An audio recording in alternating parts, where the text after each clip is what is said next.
We are in a race. The race is against time. We have to build cities. We need them, but we have to make them in a different way. We need a wave of innovation, not only for our way of life, but also for the planet. The consequences would be enormous if we lose this battle.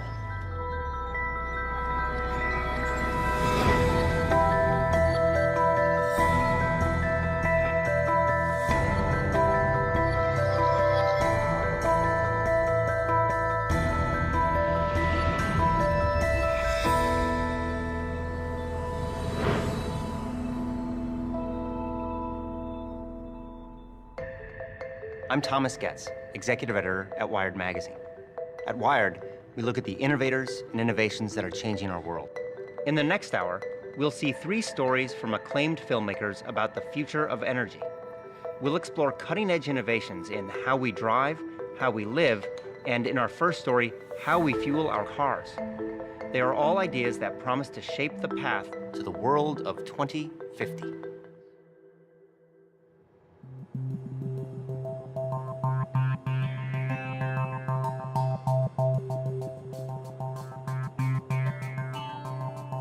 The world has right now close to 1 billion cars, and we might double the number of cars on the planet by 2050.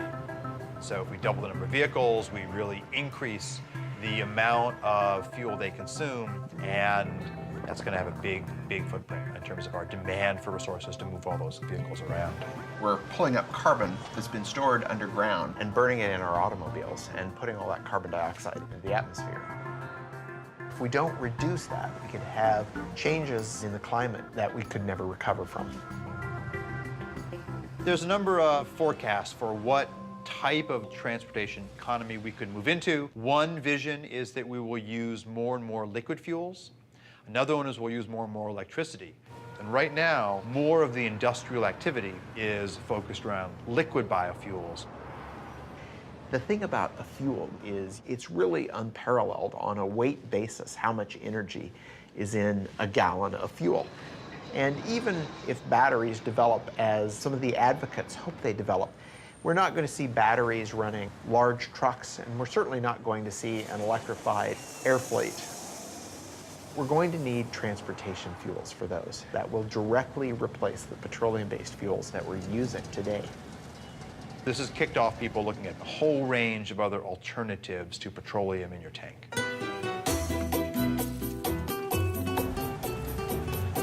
Commercial production of ethanol as fuel started in Brazil in 1975. When we started the ethanol program, nobody talked about reducing emissions. This was not an issue at that time. First, and most important, we didn't have money to buy oil anymore after the first oil shock. We were importers of oil.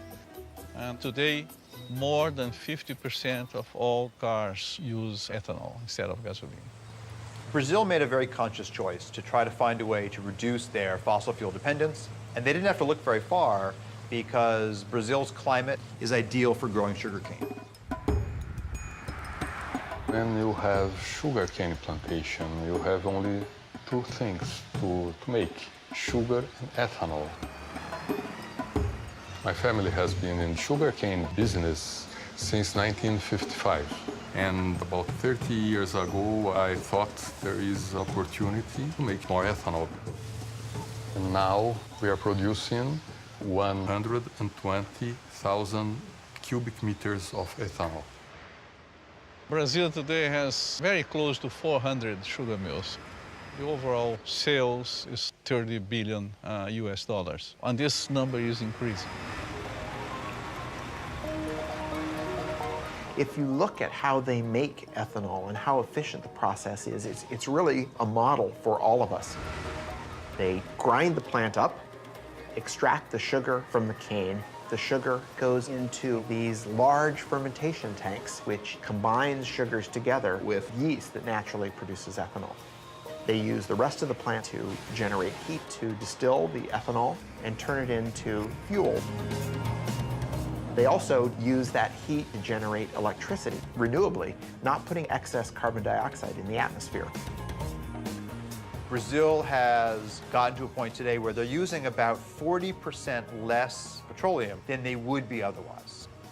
But Brazil cannot supply the whole world with ethanol because they would have to cut very strongly into food production and into critical natural areas like the Amazon to make that happen. And this really boils down to the fact that there's only so much arable land, and growing fuel for our gas tanks is yet another demand on that landscape. We cannot kid ourselves in thinking that we found a general solution for the world problems.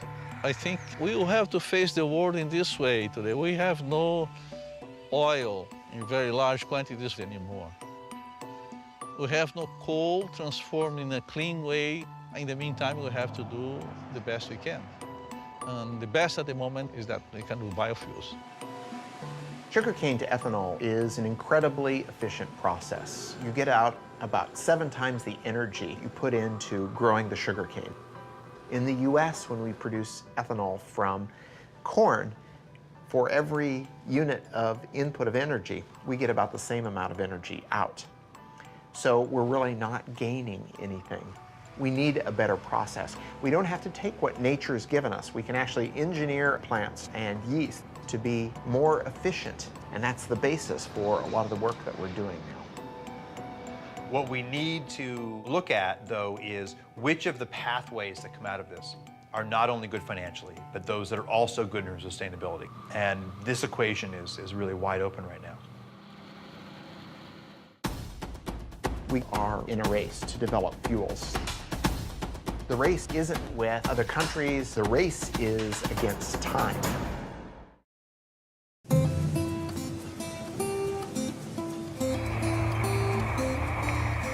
To meet the immediate and future demands, we made the energy solution spring from the ground.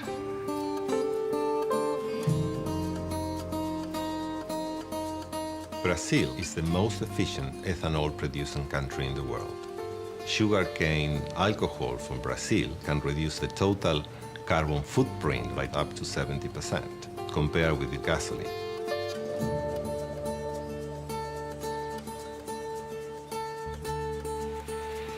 The biggest challenge for fuel providers and car manufacturers is to reduce CO2 emissions over the next 20 years. Demand for mobility will continue to grow. We believe that biofuels are very important because they help in an immediate way. All forms of fuel are going to be needed. Hydrocarbons, natural gas, biofuels, all of them are going to be part of the energy mix for the future of transportation.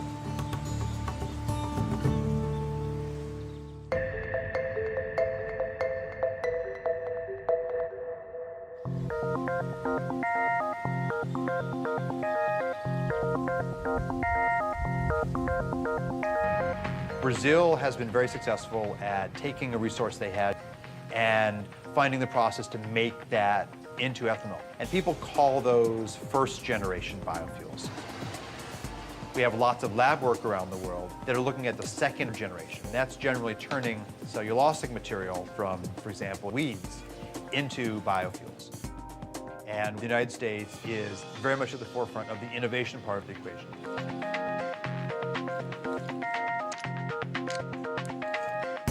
For centuries, we have been using yeast to consume glucose and produce wine and beer.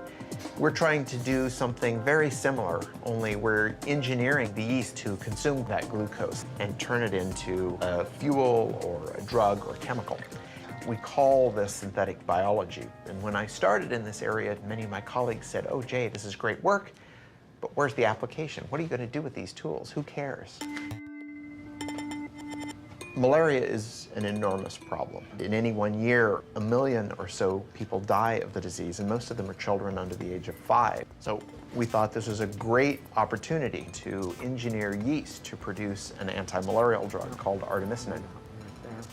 This drug is derived from plants right now, but it's too expensive for people in the developing world. So my laboratory engineered yeast to produce small quantities of artemisinin. Now that process is being scaled up and we'll have this drug on the market shortly, but at a substantially reduced cost.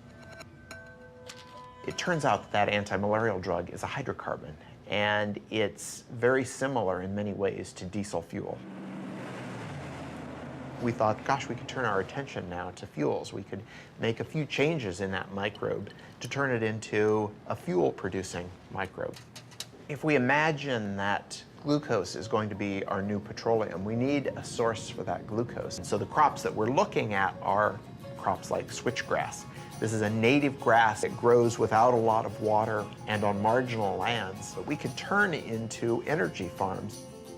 The challenge, though, is that unlike sugarcane, it's very difficult to get the sugar out of that biomass. So we use what we call a pretreatment process to extract the glucose from the plant, and then we feed that glucose to a yeast that we've engineered to produce hydrocarbons. And that yeast takes in the sugar, and it changes its composition and gives us this high-energy molecule. They float to the top, you skim them off, you put them in your tank.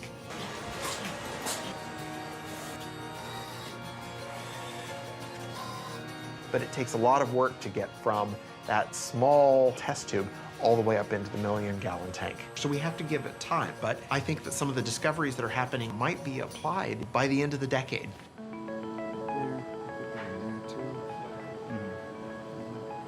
In terms of a sustainable equation for the planet, the role of biofuels is quite tricky. There are a variety of crops that do not compete directly with food, and finding ways to utilize those types of crops first, that's very attractive. So solving the science is part of the story, but then evaluating all of these new fuels in terms of the land use impacts that they could have, that is an even harder story than doing the good science. Imagine that you could have one process that could take in sunlight and carbon dioxide and turn it into fuel. And imagine if that didn't involve growing anything at all. The synthetic biologists are trying to take plants and make them do things that they wouldn't normally do. On the other hand, materials chemists like myself want to do artificial photosynthesis to improve on the process that nature does in real photosynthesis.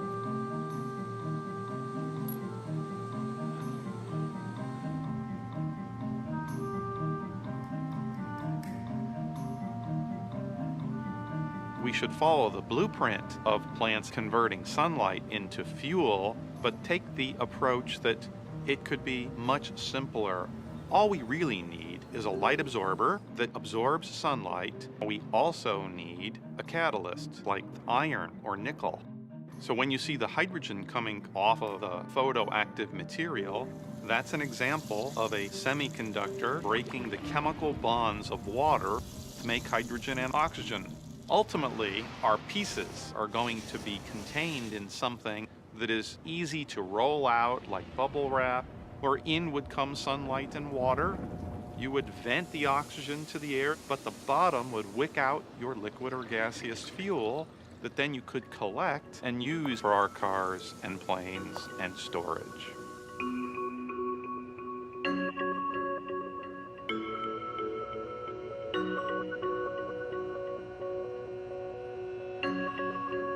Our goal is within 2 years to have the first artificial photosynthesis solar fuels generator that we can hold in our hands, and then get to scale beyond that time.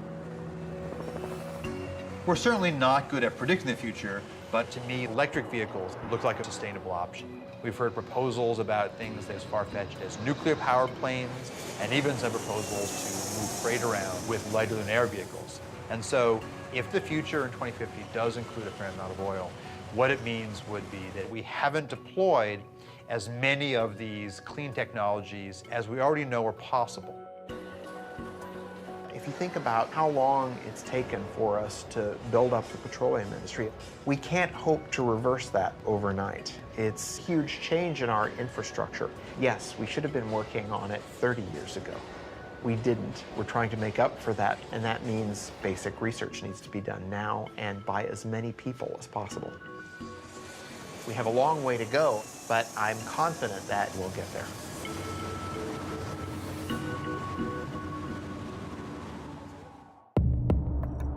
In the future, 3D maps are going to help people get places more efficiently.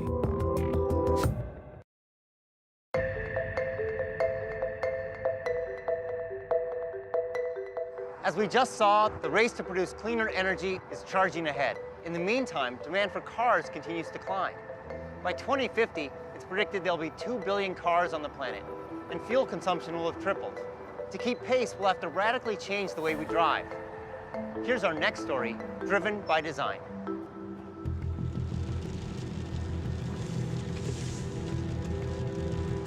The automobile came around.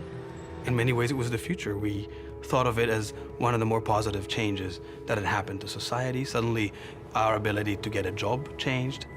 We can live farther away with bigger plots of land, with better quality of living. It all looked quite good. But there are limitations to swearing by the car. If it gets congested, your quality of life drops immediately. To spend so long in the car, it's very inefficient use of fuel consumption.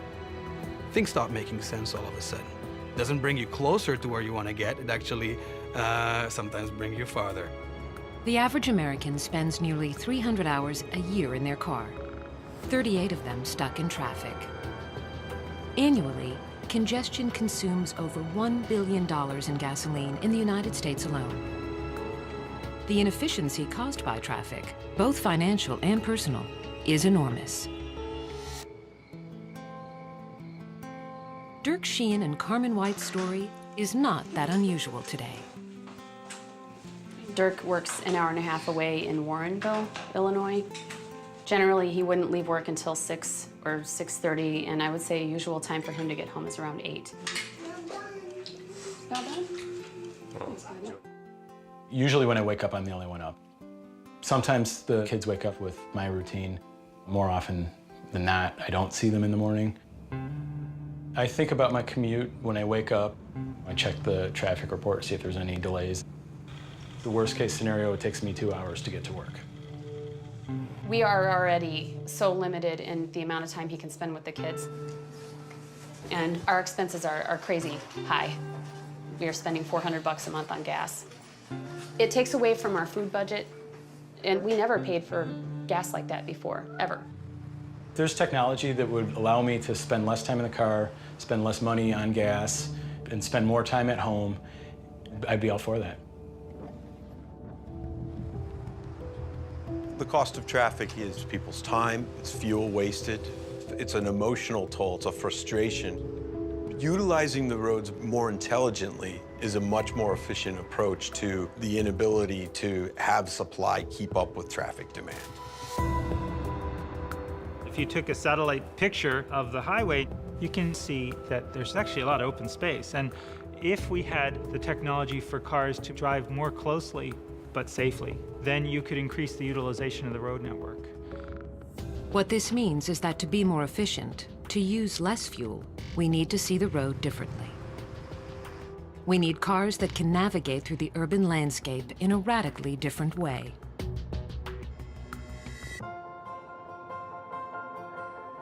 Maps in the future are going to be able to help people get places either more safely or more efficiently. Today, it just helps you get from point A to point B. But what if I want to get someplace and use the least amount of fuel possible? Or if I've got a hybrid vehicle, I want to make sure I've got plenty of charge, not only get there, but to get back home.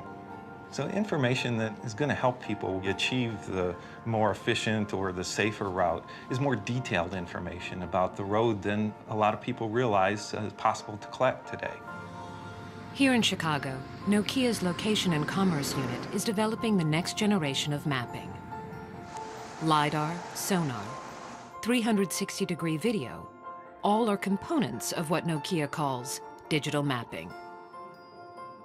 We use 64 lasers that rotate and they collect data in a 3D way about the world. It creates what we call a point cloud of information. That point cloud allows us to measure distances then between the points that we collect. That system combined with the cameras with higher precision location detection through inertial measurement units, that whole data system allows us to collect 1.3 million points of data per second. Probably within 2 to 3 years, you're going to see 3D maps that are going to integrate the traffic information into your routing to help you understand. If I've got 5 different routes to take, which one is the most efficient today, given the way the stoplights are running, given the way traffic is running? All of those factors are going to be taken into consideration to make sure I've got the best route. But better mapping that can integrate topography, infrastructure, and density is only part of the answer. Another key to improving transport efficiency is building cars that drive themselves. Autonomous vehicle technology has a tremendous potential to improve efficiency of our road infrastructure.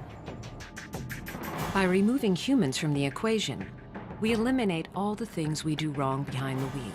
Speeding, changing lanes too often, merging haphazardly. And by marrying autonomous vehicles with sophisticated 3D maps, we can make driving safer and more energy efficient. That next generation vehicle is being built right now by the Swedish trucking company, Scania. The solution, as you see it, is that the vehicles can utilize intelligent maps, three-dimensional maps with traffic information. The vehicles will be intelligent and communicate with each other. They will talk to each other, they will talk to the infrastructure. And we will see completely autonomous driven vehicles.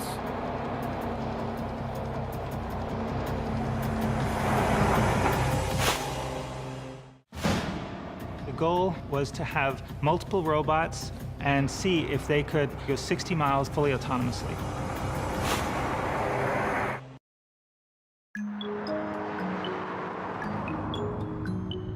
My name's Helen Taylor.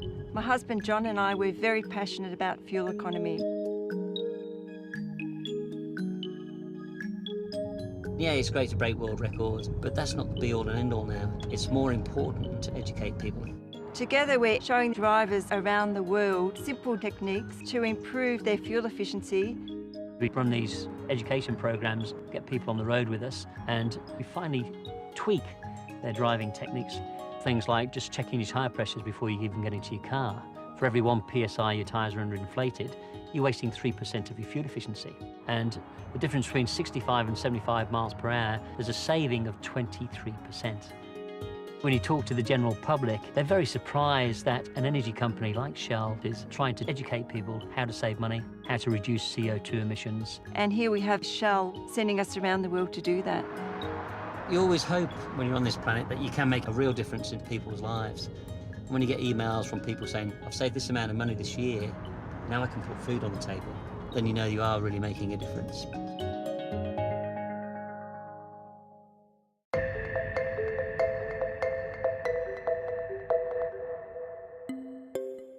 By displaying traffic density in the urban infrastructure in a revolutionary way, 3D digital maps will help create a more fuel-efficient future. But these technologies are limited by the drivers who sit behind the wheel. Some believe that for cars and trucks to be truly energy efficient, they will need to drive themselves. The technology is coming into play through sensors and capabilities for cars to drive autonomously.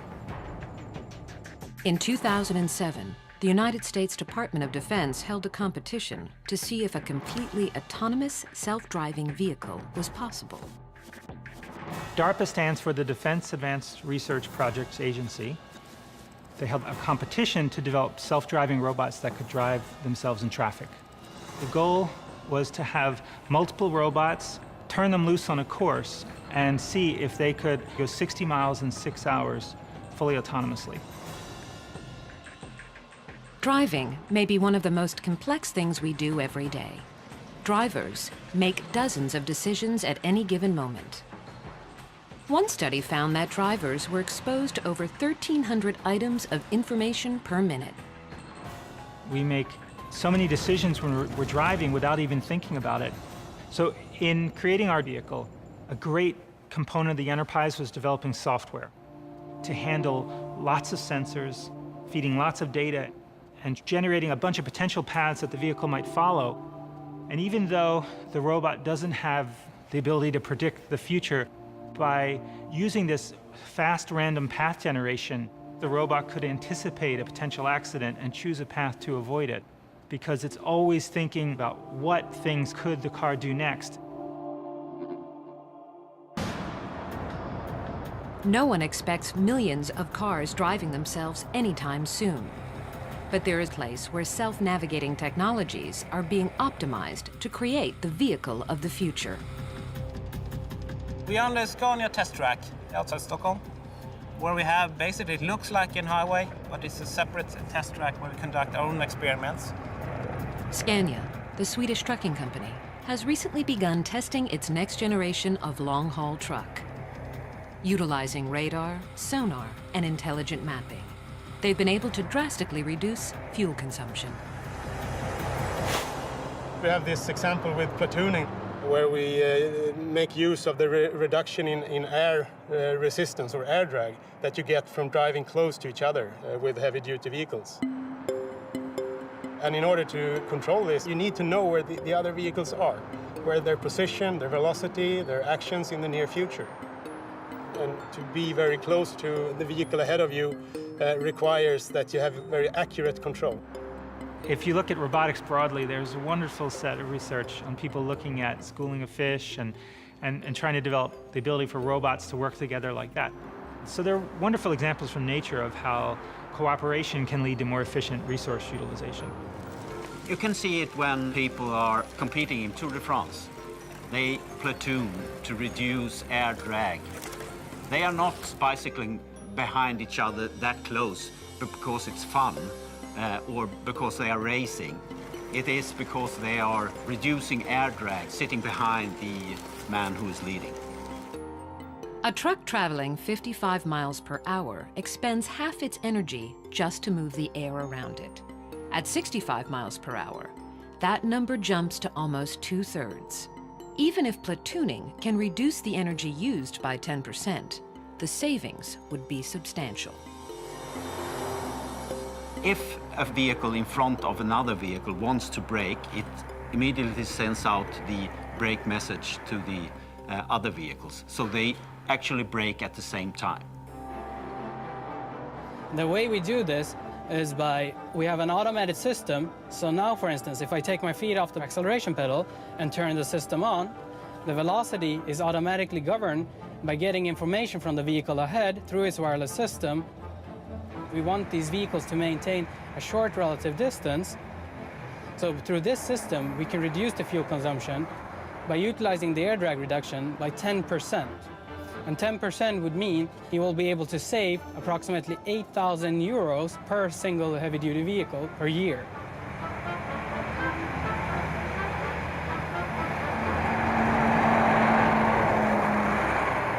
It may be some time before autonomous vehicles make up the majority of cars on America's highways.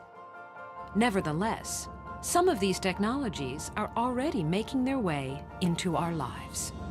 Now, this polar baby wants to sleep. Do you get to pick out books every day, or is it just something that... I get to pick out books sometimes. Okay. When we look toward the future, the systems will absolutely make it safer and more efficient and less costly for you, and also make your life easier because you're spending less time on the roads. The city begins to talk, begins to tell you where is there congestion, what's going on in different areas of town. Suddenly, the car becomes a part of a much bigger ecosystem. We can look at how cars interact with other cars, how car interacts with infrastructure, and us, the drivers, can start to make smart decisions about how to move around. Suddenly, mobility becomes a whole other thing. No matter how much money they have, no matter how much oil they have, everybody has to go in a different direction.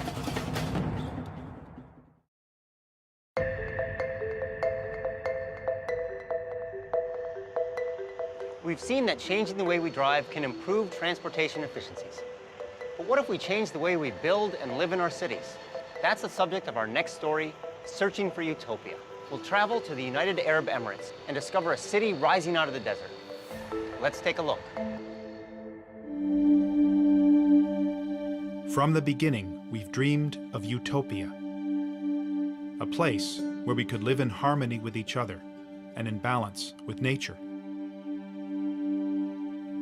Many have imagined it, tried to design it, but the dream always slipped away.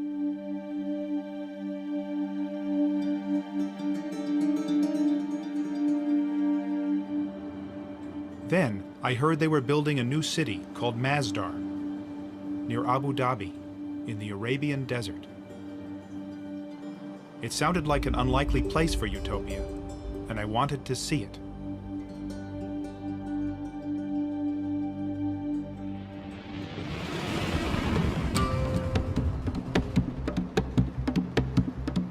The last half century has been a pretty bad time for the making of cities, mostly.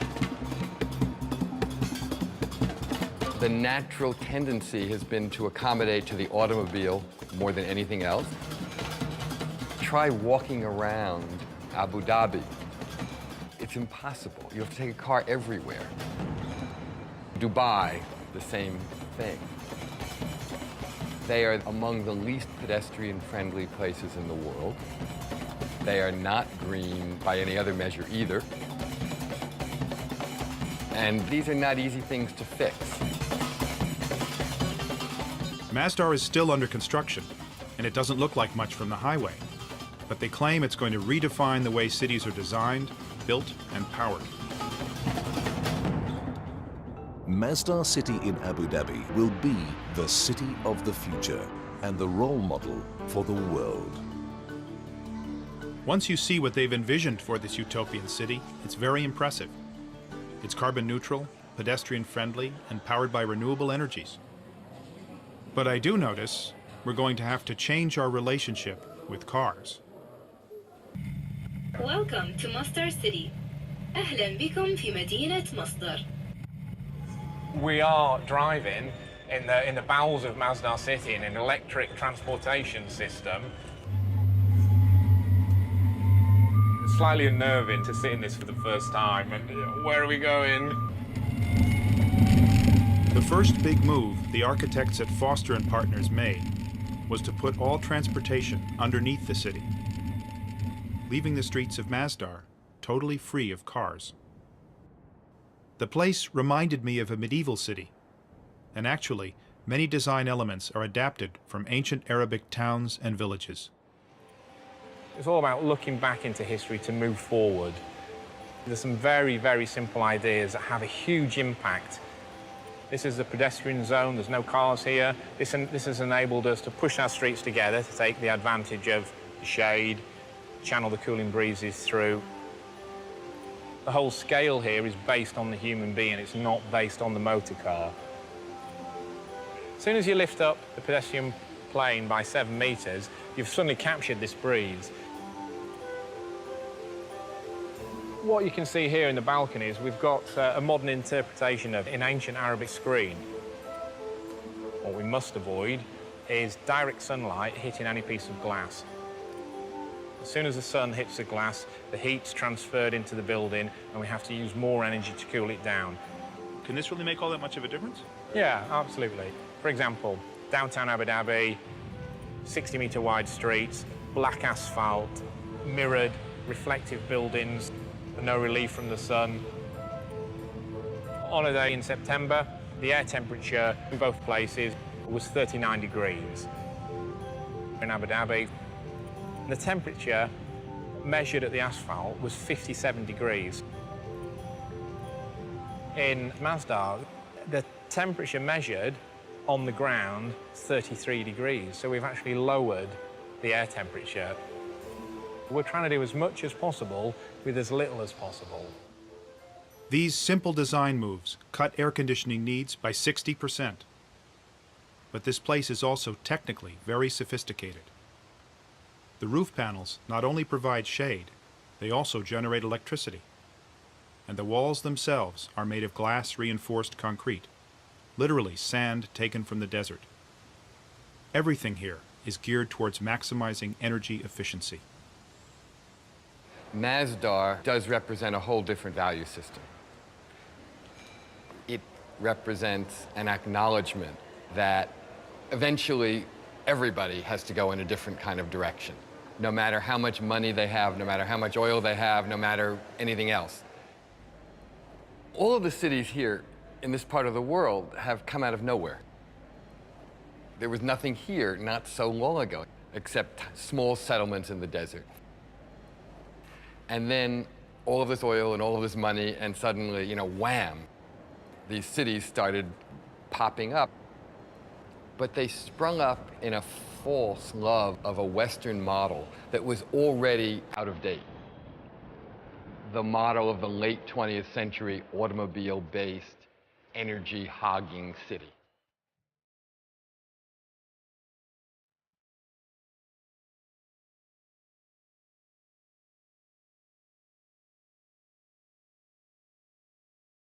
For most of the world, energy is very expensive. But the United Arab Emirates is sitting on 10% of the world's oil. And energy is cheap. So cheap, you can run a ski slope in a shopping mall and build the world's tallest skyscraper. But even here, cheap energy won't last forever, and the people behind Masdar are determined to find alternatives.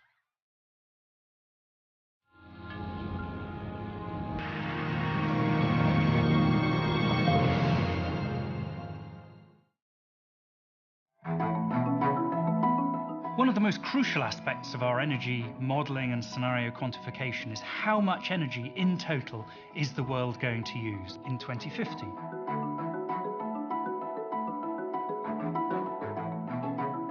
The scenarios team is a bunch of people with rich imagination, I would say. We have political scientists, economists, geopolitical experts. Really, we try to simplify the complexity all around us. We in the scenarios team are currently putting a lot of attention into cities and city development.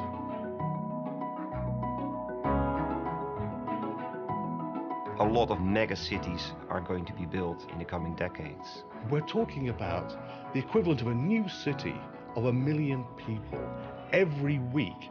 That is an incredible demand. Most of the world's resources are consumed by the cities. What if we could offer a blueprint for a better city? Public transportation, information, energy. We understand demand will rise. We understand that current supplies will struggle to keep pace. So we have to, of course, find ways of bridging the gap between the demand and the supply. Decisions that we take now are going to have a major impact on decades to come.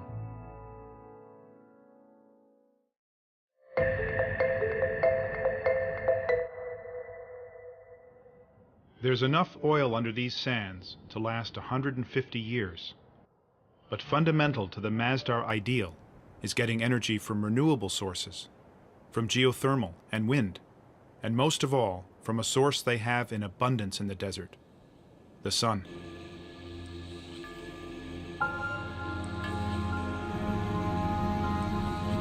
This field of solar panels makes more than enough electricity to run Masdar, and the excess power is sent to the Abu Dhabi grid.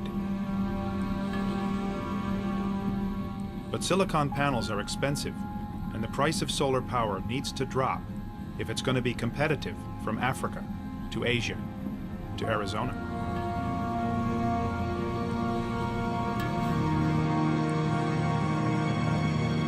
In the future, Masdar hopes to get energy from this prototype called the solar beam down. Using highly reflective mirrors, the solar beam down may generate power more cheaply and ecologically than silicon panels.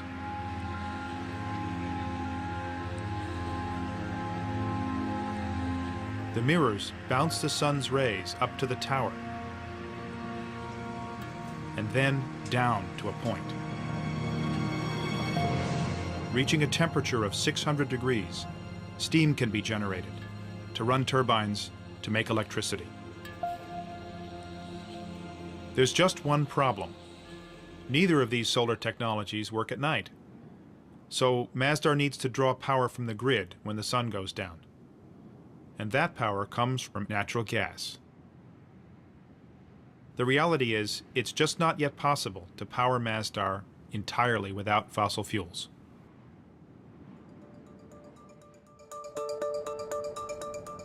The great challenge with Masdar will be, how do you make it a place that will not be just this ideal city that no other place could actually aspire to because it doesn't seem real? What Masdar has to be is a laboratory that develops things that then can be applied in existing cities all around the world, because that's where it will pay off. There's no payoff if it's just about itself. The payoff is how can everything it's trying to do matter in the rest of the world. Right now, there's only a store, 2 restaurants, a bank, and a few hundred students living here. It's too early to tell if Masdar will work as a city when it's finished. But much has been achieved. They are carbon neutral and largely powered by renewable energies. Solutions here won't work everywhere, though. Many cities are in cold climates, and cooling is not their energy problem. They need to let sunlight in, not keep it out. Cities like Los Angeles or Houston are built around cars. Can Masdar's lessons be applied to them? Still, it's a step in the right direction, and it's impressive that this step is being taken by a country that doesn't need to take it. I met a guy who said actually they did need to take it. He took me to the desert to explain. God says, وَعَرَضْنَا الْأَمَانَةَ عَلَى السَّمَاوَاتِ وَالْأَرْضِ وَالْجِبَالِ. God talks about man's place in the universe, that this world is a trust. And God offered this trust to the mountains, to the heavens, to the land, to earth. And all refused it, refused to take this trust. But man, being adventurous, a bit vain, maybe too ambitious, being man, accepted it. Now, accepting it, there is a responsibility.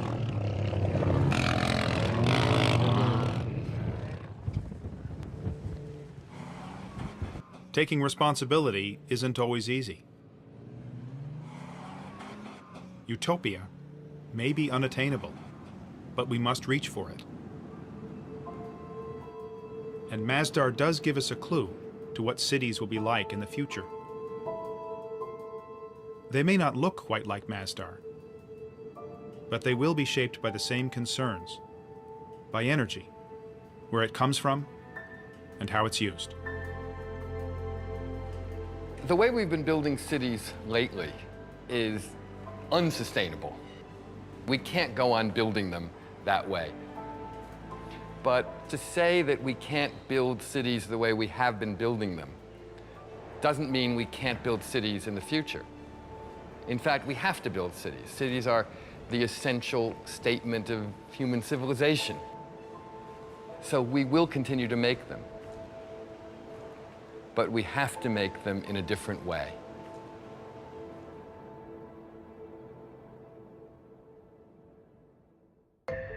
What we've seen is that the world of 2050 won't look drastically different from the world today.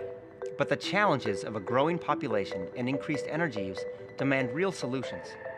It's innovations like those we've just seen that will be critical in charting our path to the world of 2050.